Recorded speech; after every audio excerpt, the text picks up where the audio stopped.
What's up guys, this is Vin Candelario, and for today's video is sa mga hindi nakakaalam guys, ngayon is December 18. So I'm currently working right now at the hospital and I'm housekeeping. As you can see, this is my ID. Pinandito ako ngayon sa washroom namin. In pa lang ako, alas 11 yung pasok ko. And ang ginagawa namin dito is, tapi muna bit lang. Okay, so ang trabaho ko dito sa hospital is housekeeping. So, as you can see, nandito ako sa isang building na kung saan hanggang 12th floor to. Okay.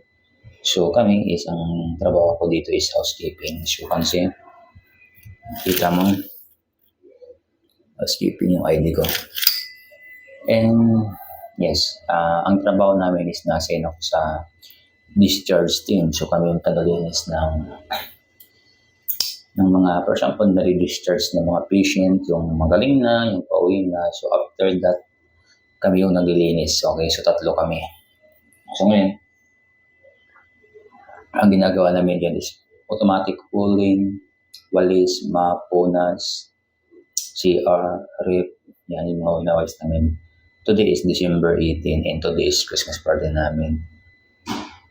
And last party pala kasi December 18 to December 31 na lang kami dito. Almost 1 year din ako ito ng trabaho sa housekeeping.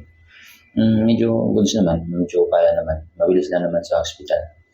Mabilis na naman matutunan. So okay. Ngayon, kaya ko ginawa ng video na to kasi gusto ko abangan din yung magiging journey ko. Kasi hindi ko alam Hindi ko alam kung ano magiging journey ko after nito. Kasi hanggang ano na lang kami dito yung employer namin hanggang December 31. And after that, depende pa kung observe or hindi. So, yun yung maabangan natin kung ma-absorb tayo or hindi.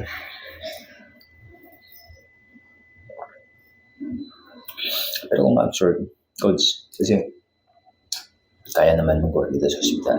Pero kung hindi, so wala tayong choice kundi maghanap ng panibagong trabaho. Okay, siyempre, mahirap mawala ng trabaho dito sa Manila. At kung yun ang nagkakakitaan mo, mahirap talaga, lalo na sa katulad ko na nag-iisa at walang kasama sa bahay, walang katulong. May inuupahan na bahay, bills, at ibang bills pa. So marami. So hindi pwede tayo mawala ng trabaho. So, pala na, si Lord na bahala kung ano man yung magiging pupuntahan natin, kung anong opportunity na naman na bago. Kung safe and willing pa rin naman, basta kahit anong trabaho, basta legal, papasokan natin yan. And hanggang dito na lang, and i-update ko kayo by December 31 kung sure ba ako or hindi. So, makikita nyo dyan, may 18 na nakalagay kasi December 18 ngayon. So, i-update ko sa mga sunod na araw by December 31 kung ano nga ba yung pasya ng company namin or employer namin. Kung absorb ba or hindi. I-update ko ng December 31 kasi last day namin yun dito sa hospital.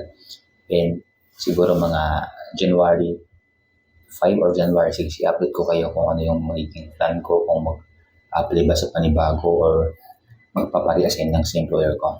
Thank you for watching guys. After!